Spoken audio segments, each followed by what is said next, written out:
Are we trying to tempt? Are we waving a red cape in front of these litigators?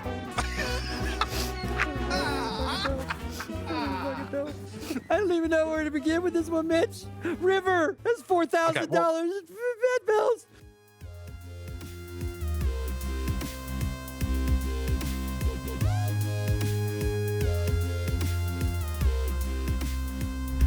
This one again, the mighty DMCA. Oh, I like this. I like that with the copyright in there. I didn't notice that before. A whole lot of continuing DMCA news in our world. I don't even know where to begin. I guess we'll start with it's called the React meta and the Master Chef meta. Like they're naming this shit the meta they're all doing, right? So it starts out with, as we left the story, we had people watching Lord of the Rings, we had people watching Master Chef episodes, and we were all wondering how the fuck are they getting away with this? Well, now Hassan got a copyright strike. That's what starts this week news. Hassan gets a copyright strike for Master Chef. Tweets it. No ban, nothing from Twitch, just got a strike. So I got the email, got the strike, right? Now, this is where it gets weird, right? Because then he gets an email from Twitch later that says, we made a mistake. Sorry, that strike. Oops, our bad. It's not on your record. We've removed it. So it would appear, Mitch, that someone filed a fake report. Twitch, it was believable enough. I haven't gone through the process to see what kind of stuff you have to provide when you submit a claim. But obviously, Twitch believed the one and it wasn't accurate. Well, because it says the claimant was Fox Network on the actual email from Twitch. It said the material was MasterChef, the claimant was Fox Network. But how fucking hard is it to just go enter your name into this field to submit your DMCA claim, bro? So I'm not really sure. Obviously Hassan doesn't really, to my knowledge, not at least like I don't watch his stream all that often, so I haven't seen him elaborate on this really at all. But it is interesting that was he one of the guys that was straight up watching MasterChef? Because Hassan reacts to content all the fucking time. His model is taking stories, news of the day, and fucking reacting to it, and then getting mad at chat because he cherry picks like the really dumb right wing, like people troll, people just like putting fake like right wing opinions in there and calling them reactionaries and rocking back in his chair, frothing at the mouth. That's what he fucking does. So yeah, I'm very curious if he's actually been watching MasterChef as well, and there's a DMCA claim and been struck down. His whole argument, Scott, was that it's fair use if the person doesn't care about claiming. Yeah, that was a magical tweet of his, right? If they don't care, it's legal. Yeah, pretty Papega. But I mean, it's like it's the same thing. It's kind of communist, isn't it? It's like, look, if no one cares that I steal the fucking candy bar, then it's not stealing. Did I really steal it? That's basically what his tweet sort of boiled down to. Whatever, man. It's his business. Yeah, and he was streaming it. We also remember we had this like potential collab in the works, right? With like the Gordon Ramsay stuff and his tweets to XQC. So, maybe Fox don't fucking care, and maybe he's right, and maybe Gordon Ramsay's still trying to work. I don't know, bro, but his channel's still there. He didn't get banned, at least not in the long term, but some people did, Scott. Some people legitimately got banned. Yeah, and because the story gets even spicier, obviously. Now this happens in between. So in context of the timeline, Hassan gets his strike. All the news breaks. Oh shit, here it comes. The meta's over. The bear, you poked them, and now they're coming. Then this happens. She then gets banned. She comes out, tweets 48-hour ban. The Fire Nation got me, or something like that, because she was watching Airbender, right? Avatar and all that, right? So she mocks literally getting the ban with a little jokey joke, which, more power to her. Have some fun with her, I guess. Then, while she's banned, Hassan strike gets removed, right? So then, because when Pokey comes back on her stream on Monday, and she's like, wait, was mine fake then? And then she even jokes, says, no, mine was real. But she gets this whole like thought process going like, wait, are these all fake? Or can we do this again, Because she served her time and then, immediately started streaming again. 2 days. It was 2 days. Yeah, 48 hours. And remember, when she got banned, she was like, just to be clear, Not surprised about this. Yeah, expected you it. know, this React Meta, like, I mean, I'm not surprised that publishers, especially like her, obviously being such a high profile streamer, she got banned for 48 hours. Are you kidding me? This is nothing. I mean, Toast got fucking banned as well. We'll get onto that in a sec. But anyway, so Poki's unbanned. Whatever. She discusses it. What is the point of this? Are they trying to like? I can't tell if they're trying to bait Twitch into like taking more direct action on their end, because the conversation that comes out of this is hilarious. Because DJ Weir obviously weighs in on this, Scott. Right? Yeah. He's like, hey, if you're managing these streamers, you should be fucking throwing everything at them to make sure they don't do this, because it could jeopardize their career. And even if they're fucking rich, it could still cost them a lot of money. Christian Tomas, Trance, as many know him, many especially back in the old esports scene. If you attended DreamHacks, you definitely met this gentleman.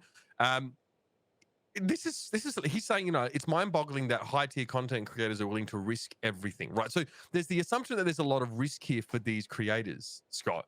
Trance is weighing in on this, but there's a funny part too to this whole thing. You know, he doesn't get it. He doesn't understand why everyone is so lazy about it. And yeah, again, maybe they know something we don't. I don't know. I don't really get this. The best part is when Lothar gets involved, Scott. Give this a fucking gander, mate.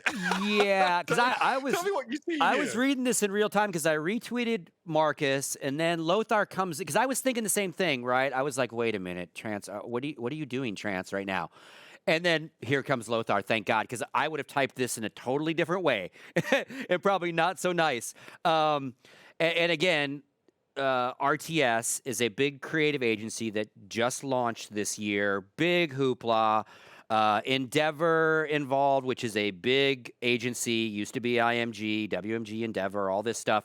The RTS co-own, speaking of fighting games, unrelated, Sony Entertainment and RTS co-own EVO, the fighting game tournament, right? So this is, and you know, Stuart Saw is there, Trance is there, Kim Fan, ex-Blizzard is there, Sue Smix is there from Twitch. Really really smart, yeah, all been around the block for a while. And you know, obviously Pokimane is an outsider in that sense, in the sense of her pedigree versus their pedigree, but she's one of the owners of this thing, probably her investment in that sense too, and her name and all that. And again, the creative agency trying to do better.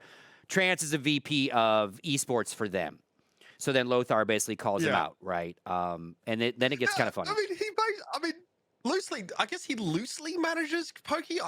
Obviously he's not in charge of that, but Trance, by the way, Trance, who's like an esports OG, like you just see him at every party, you know, and he'd always be up for a chat. He was really friendly to me, especially being just a relative nobody when I first met this guy. He was at IMG, he was at Twitch. That motherfucking Trance is protecting his account. It's me. What is this? Am I watching some sort of pantomime? The guy is fucking. I guess he's afraid of. Obviously, he didn't realize. I think he didn't know that Pokey got banned for this. Yeah, because otherwise he wouldn't weigh in on. I like this, you know. But it's just.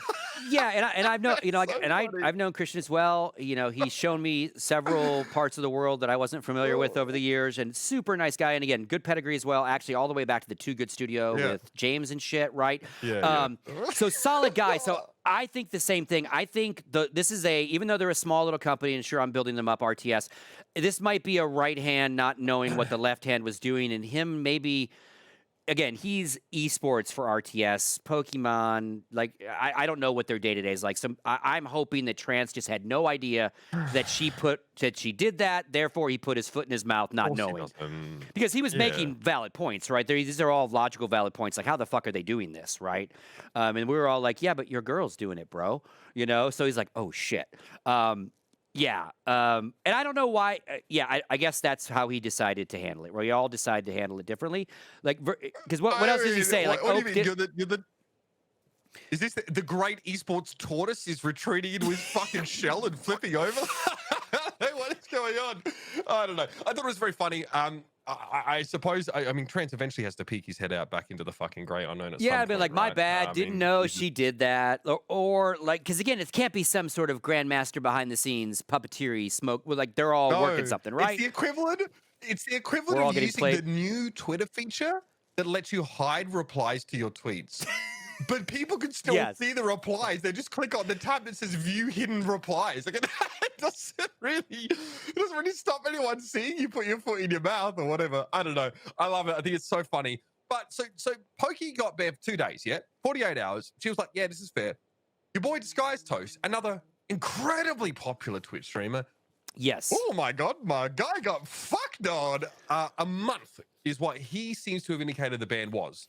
A lot of other streamers sort of came out and were quite surprised at the length of this quote unquote sentence, right? This month not streaming. Obviously, it's huge for guys like Toast, who probably makes like $100,000 a month plus. Like, this is just, pulling it out my ass. But, I think Carnage was sort of weighing in on this as well. So we're getting a lot of sort of other Twitch streamers that maybe aren't engaging in such risky behavior. In terms of streaming stuff. But Co was asking, okay, so Toast's suspension is only 2 days as well, apparently. So he initially says it's a month, it's just 2 days. So he was lying or trolling about it. I mean, yeah, I think just trolling, Co. Let's go easy. So a 2-day suspension for getting DMCA'd. The motherfucker watched 100+ episodes of Naruto and then started watching Death Note. And it's very clear to see that, like, the owners of this, like, I guess Crunchyroll is probably the licensed distributor or Funimation of this content. They're probably a little bit more keyed into what gaming is, Scott. Like, are we trying to fucking tempt? Are we waving a red cape in front of these litigators? Totally. I mean, so obviously a little backstory on. We run out of content to talk about that on games. I don't get it, Scott. I fucking don't understand it. Yeah. A backstory on him. Remember, he went to Facebook for a paycheck, so he's probably already set. He could be banned tomorrow, and he would be fine. So obviously, he decided to push this bad boy as far as he could. He's obviously back on Twitch now. He got banned mid Death Note episode 23, I believe. Actually, he was mid Death Noting, I believe, and I don't know what is in that episode, but how appropriate would it be if that was like a dramatic episode and they somehow banned him in timing with what he was watching? That would have been delicious. But do you like anime? Oh, are you a fan? I haven't watched much, so I can't say I like it or don't like it. I've only watched that one. I've watched Death Note. I was entertained by it. I thought it was cool. It lived up to the hype. And then I watched the Netflix redo with Defoe being the, and I thought that was cool. I imagine I would enjoy it. I just haven't really delved into it in the sense of watch it. Okay. All right. Well, I mean, look, I think it's fair to say that, like, the people that are maybe in charge of, Crunchyroll or Funimation or whatever are, have more, purview about what's happening in the gaming space. So unlike maybe Fox, who probably may not have this on their radar, it might be a little bit of a different situation. But it's very, I just find it curious. I can ask. But would they care in a negative way, though? Let me me ask you a question on what you did. Would they care in a negative way, or would they be cool with it because they're kind of more hip and into our world and more like? Would they know about it and be mad, or know about it? Oh, that's cool. You know what I mean? Would they be more lenient because they're more familiar with our world, I guess? I think that has a lot to do with their KPI metrics, to be honest with you. Like, what Crunchyroll, like, I mean, you're in a position where, like, Crunchyroll is being stolen from. I mean, like, you have to be honest with, like, the people that are distributing this content that are paid to distribute anime in North America or, or whatever in the Western world. This content is being stolen from them, so they have to really weigh this up. And I think they know they have to be careful because it's been, we've seen multiple times in the past that, like, people in the online sphere can really can rattle the cage to quite a large degree. And like I mentioned last week, it's one thing for, like, XQC to watch MasterChef episodes on YouTube or pirate them and then encourage people to go to YouTube and sort of watch them. I don't know how easy it is to catch these pirated episodes of anime. Probably pretty easy. So the real question is, Scott, does this drive traffic to their platforms legitimately or not?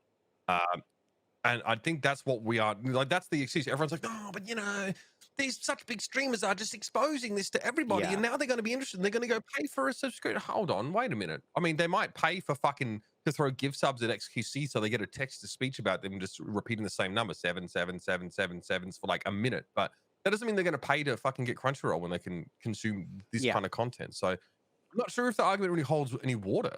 I wouldn't have cared about Gordon Ramsay if I wouldn't have juiced with my boy and watched it, you know? Now Yeah, I've but people only say that to protect I mean, they got a vested interest in saying that. They only say that to Yeah. protect their streamers. Everyone's like, don't snitch. That is a fucking infantile thing to say. You know where this don't snitch thing comes from? This whole like hatred of authority that we see that permeates like, you know, modern culture these days. Like like Yeah. reasonable things like defund the police or like, you know, reduce the power of the government. Now it's like, don't fucking snitch on your favorite streamer watching. Like, what are you trying to moralize to people about keeping it quiet that you're stealing content from large entertainment providers? Like, I'm struggling to really understand this, but maybe I'm the boomer. I don't know. Obviously, yeah, you know, Carnage was sort of discussing that and sort of saying, Yeah. what he ended up saying, Scott, is that he was saying that the Twitch streamers needed some more transparency. So I guess, you know, there's not really anybody,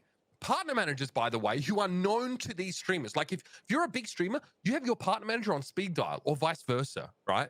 So they should be fucking telling their streamers what the risks are and whether this is okay. And their management and Trant should be fucking talking to Pokimane, whoever else he represents that's doing this stuff. You know, we don't know anything about Twitch's stance on this, Scott. Yeah, and kind of outside of what fucking we were saying. He's not even employed there anymore. yeah, because he's like on his literally on his last week, I think. But yeah, back to like Wheat's tweet about like these people all have management around them, all the agencies and people they've hired or RTS, an agency she owns, and they should be like, you know, at least informing their talent like this shit is, don't do this, it's wrong. Right now a lot of people chimed into Marcus's thing like they probably are being told and they're like still doing it, right? And that does happen. You represent an athlete and you tell an athlete, hey dude, stop doing cocaine in bar bathrooms, and the next night he's on TMZ because he got busted doing cocaine in a bar bathroom, right? So management often does try to help their talent, but they don't get listened to, right? So there's probably a line that an SQC is going to listen to from his agent, and then he's going to say shut up, you know. So yeah, but I mean, like people, I get the wrong idea. now your about lawyer, Phoenix. Like he's not that unhinged, you know. Like he would listen to his management, I think, if they were like, you know, telling him that this could jeopardize his earnings. no, I guess It's like him being absolutely. Yeah, I guess I don't even use him as an example, but more than just talent will often be like, thanks for the advice, fuck you.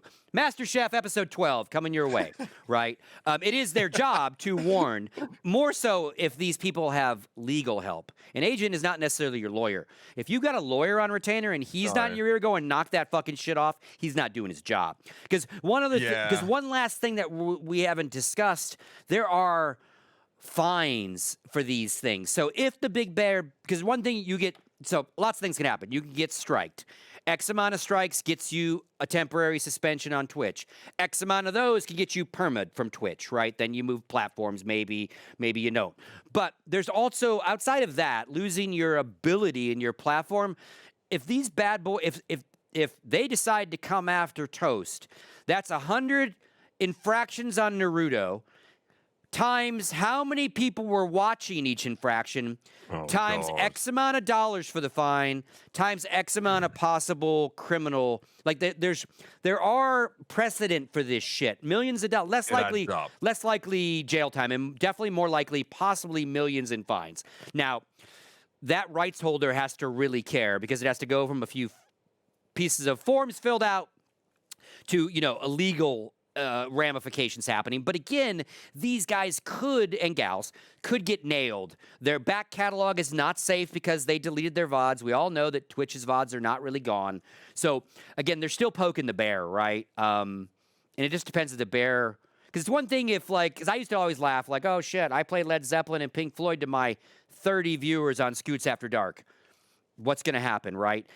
Come after me. Yeah. What are you going to sue me for? Even if you were, like, even if I followed the letter of the law and got dinged, like, but these guys have lots trying to quantify the damages incurred for you, for example, exactly, would not be nearly as bad. But it wouldn't be worth it. Guys, like, yeah, I mean, I mean, I'm sure these people earn like, you know, 5 figures, 6 figures a month quite easily, and that's on the lower side of things. So maybe it's not a huge issue for them in the long term, but maybe they're trying to get a precedent established. You know what I mean? Maybe they're saying, hey, maybe they're as a syndicate saying, hey, look, we might let's poke the bear, let's see what happens here. Let's force a precedent to be established, But in terms of this kind of React content on Twitch, and let's just use it as easy content for the time being. You know who else is using it as easy content?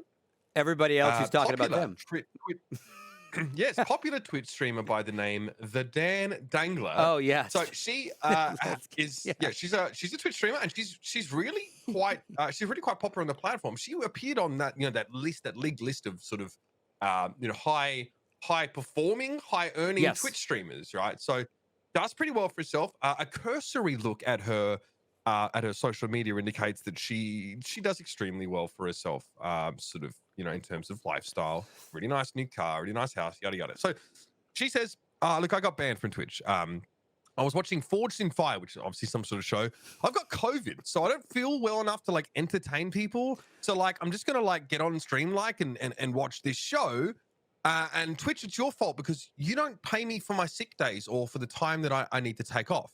I've got a $4,000 vet bill to pay. I'm struggling. I want to lay down and cry and roll around. Wow. All right, Scott, go on then. There's a whole lot to unpack here, mate. Why don't you fucking start us off? I don't even know where to begin with this one, Mitch. River, that's $4,000 vet bills. Okay. Okay. The entitlement I just think this tweet got deleted. oozes. She got slapped down for this. She did. She got slapped down, did. Scott. She fucked around and found out. Yeah. She at one point had turned off her Twitter feed, had started deleting tweets. I can't find her Twitch account. Well, she's banned, so she is still banned. So they make it disappear for that suspension. So it would say not here. And I imagine it's again probably a 48-hour if that's what they're doing DMCA's for. Forged in Fire is a Netflix show where you make swords and weapons and shit, I believe. So this one, and she just got everyone jumped on her. I added to it. I quote tweeted. I didn't say anything nasty to her as a person, but I was like, what are you talking about? Twitch lets you set your own schedule. You can have as many days off as you want. Again, the entitlement of this, and we've talked about this a little bit about what Twitch gives you and what you get for Twitch. And now the rat race of a Twitch streamer is not to be downplayed in the sense that once you get on that wheel and you're making enough money to kind of sustain, you do lose subs if you take a day off, and they'll come back. They'll come back, but you got to be consistent. You can't take too many days off. And if you watch that, will you streamer? You see how it goes up and down, up and down, up and down. So it can be kind of nerve wracking. But sure, 405 on the list in the 18-month league. Pretty good, right? 405, 377. Hang on, I got to get my tissue. I'm going to cry again. $377,000 this woman made in the Twitch ecosystem. Wow. Twitch only ecosystem. That's not pretty good. That's not her straight donations if she has them, if she's got a Patreon going or anything like that. She has a Patreon going. I'm fucking sorry. You don't know basic fucking save your money 101 and you got nothing banked up. If you literally well, based on what her lifestyle appears to involve, this might not be much money to her. I'll be honest with you, Scott. Her Twitter account is gone as of the last half hour. So yeah, obviously there's look, listen, this is the equivalent of taking the shittiest idea in the forum and dragging it out into the town square and beating the tar out of it. Obviously, this is a pretty extreme example, but obviously everyone is calling it out for being entitled, that she's not allowed to make money off someone else's product while she's sick and has COVID, and that's a whole nother fucking kettle of fish there. Yeah, so the layers of this tweet. Yes. So, and again, you know what? Here's the reality of this, Scott, though, is that there probably are a lot of people that are looking to copycat this meta, right? This React meta. And there's a good chance that these people get punished more severely than some of the top streamers because they don't really have the clout to sort of mobilize a community behind them. I don't think that Dan Dangler did, that's for sure. So, yeah, it's something to be careful of. Well, I really, I'm sat here, we're on a talk show. We're supposed to contextualize and explain this stuff. I do not know what they're up to with this DMCA stuff. I'm happy to look stupid about that because it doesn't make sense to me outside of outside of Hassan's seize the means of video content production fucking views. I mean, I don't really get it outside of it being a big fuck you to media corporations. So I mean, if they strap yourselves in, I guess. if they think they're trying to send a message like, we're not gonna take this, we'll show you," they're just gonna do what already happened at YouTube to Twitch. The machine's gonna roll in, and it's gonna get enacted like it enacted over there. It's not gonna get better for them. They're not gonna win some sort of war on Twitch versus YouTube. This battle was fought on YouTube, and they won. They're going to win here too because they have all the money and all the lawyers and all the fucking content you're trying to steal. Like, you're not going to win. The only thing you're going to win is Twitch having to set some really hardcore guidelines and get some more shit that doesn't help you but hurts you, right? And I think to Ko's point, Ko wants transparency in the sense of, like, can we all know what everyone's getting dinged with instead of waiting for them to tell us? So maybe that scares everybody, right? Like, if it was 30 days, Ko would love the world to know that Twitch just nailed Toast for 30 days, right? Not Twitch saying it and not being true, actually, or maybe it is true. We'll find out if he gets unbanned in 48 hours. But yeah, again, we've said it every week. They're poking a bear they shouldn't be poking, right? Like, I don't get it. So like, I don't get it. I tell you, I guarantee you, Twitch are running around right now. Should they be the ones that try and set some standards here? Because I think what Ko is saying, he's saying, like, hey, you know what would be nice is that if we had an understanding of, like, what the guidelines were for the kinds of content that we can provide here, outside of having to take big risks and push and see just how far we can get. Because the guidelines being set by Twitch clearly are not clear enough, and everyone's like, "Oh, be careful! Oh, better get your lawyer ready!" Ooh. And then people like Hassan like, "Fuck you," and just like plowing through all these walls and saying, "All right, let's see how much it takes." Should Twitch be more proactive here on establishing some sort of reasonable framework? Does it even fucking matter, Scott? Does it matter if they do this? I would be really interesting to know. Like, I was reading somewhere that Twitch has to kind of follow X, Y, and Z rules. And then they have, if they act like it's a problem and they pre-police, then they're a danger. That's the wrong word. Like, safe harbor comes into play if they kind of do what they're supposed to do, but if they acknowledge to the world that they've got a copyright issue on their site, I think that fucks their own safe harbor, right? So it's a weird legal fine line for them for I don't think they can pre-police someone else's DMCA, or they're acknowledging that they've got a problem on their own platform. I might not be getting this right. It might be worthwhile getting an IP lawyer on this show one of these weeks if this continues, or DMCA, someone in our mix. So I wonder if they have to be standoffish till they're basically legislated that they cannot be standoffish anymore. But I think what Hassan and all these guys are going to find out is that the bots already fuck up the audio shit, right? Like, we get dinged every week on our Valoranting show, Tuesdays at 11 Pacific. Make sure noon Pacific. And it's copyrighted. I'm sorry, it is 11. Copyrighted music, these two fucking shows. Copyrighted music that we've licensed to use during our break, right? We have license to it every week. We now get the little VOD has been muted by Twitch. We fill out the form, say, nope, yet again, we own this. They go, oh, shit, my bad. Turn it back on. That's 2 or 3 weeks in a row now we've done this, right? So, again, you don't want these automated systems being jammed into Twitch's already fucked up system of VODs and live. Because you'll just, people will start getting dinged live. Well, they already are. Toast got dinged, right? And I don't know if that was live or not. So, yeah, I just don't think to your point, if they're trying to rile up the man to get some outcome, I just don't think it's the outcome y'all gonna want when they come a knocking. Because ask anyone who was at YouTube making money before that fucking happened. They're not happy with the outcome, right? And some of you were there. So that's even weirder. Anyway, we'll talk about it again next week. Because maybe Toast will be unbanned. I'm sure there'll be more. Again, I want to keep discussing, but we're not done with it. Evidence comes out. I keep an eye on, like, people like Ryan Fairchild's Twitters, for example, because they're guys that, like, obviously, deal with some of the stark realities of legality meets esports and gaming influencer culture. So well worth a follow at Fairchild there if you want to do that. He's moved on a little bit today about Yeah. I mean, Well, as everyone does, because yeah. you get fucking jaded and the money runs out. But what's good for You know? that is he's moved on business wise, but not like so now we'll be able to hear even more unfiltered Fairchild because he's not beholden to any sort of esportsy clients on either side of the chain. So it's actually good. But we're not done talking about this. I have one more thing I wanted to bring up. I meant to bring it up last week because there are solutions, right? And when this first started happening, people were like, "There's fucking watch parties. Why aren't you using a watch party?" Well, watch parties are limited for sure. Now, there's this thing that's come out, guy coded, called Tanami.tv, right? And he's taken the idea of watch parties. And if you're not familiar with what an Amazon watch party is or a Prime watch party, basically the way it works for a streamer is I am allowed to. I log into my Prime, you log into your Prime as a viewer, and I start a watch party. Right. And what it basically does in my stream is it basically lets you watch the show, lets me watch the show, and it moves it, my little camera or whatever I'm doing in my stream up over here, but it really doesn't actually stream the content.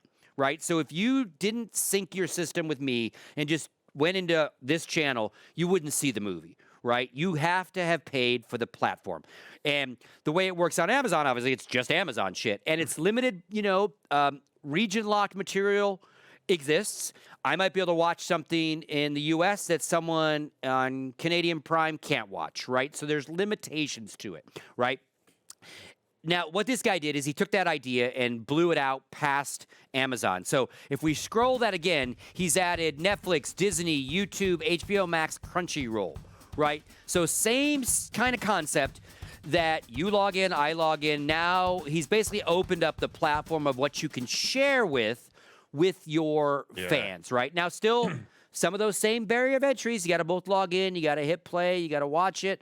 And there's region locking, but really, really fucking cool. So there are options if you want to legally have a movie night with your fans. And, I don't want to call it lazy content. If you want to just have that kind of content, there's legally ways to share it with your audience.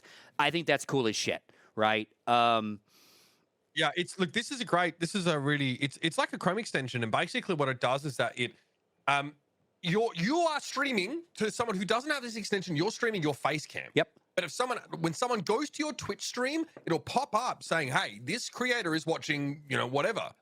And it'll take you to Crunchyroll. You'll have to log in on your account, your credentials, and then basically it just embeds you're watching your Crunchyroll account in the Twitch player with the streamer's face and the chat there happening. So if you don't have this, you just see it's like a watch along, right? You just see the streamer's face or whatever. So it is an answer to that. It just means that like people have to fucking pay to watch this. They have to have their accounts active. I kind of like that. I mean, it might not be a bad way to do like watch along to subscribers or like watching an anime series together or whatever, obviously in a way that will avoid you getting completely fucked. Now, whether or not, Scott, this is actually going to be necessary remains to be seen because we're still waiting on, like we said before, the reaction from litigators and stuff like that. So Tenami, not to be convinced with Toonami, which is where I first encountered anime, watching it on TV, but decent idea.